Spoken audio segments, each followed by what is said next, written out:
about cultural erasure, about artistic theft, and about how easy it is for black women to be used and forgotten, even when they change the game. Millicent Dolly Mae Small was born on the 6th of October, 1947, in Clarington, Jamaica. As the daughter of a sugar plantation overseer, she was one of 13 children.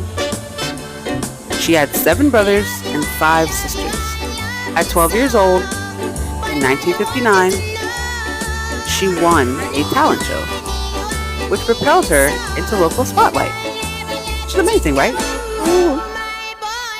And in 1963, at just 17, after 4 years of building her popularity, Chris Blackwell was convinced of her potential and became her manager and legal guardian.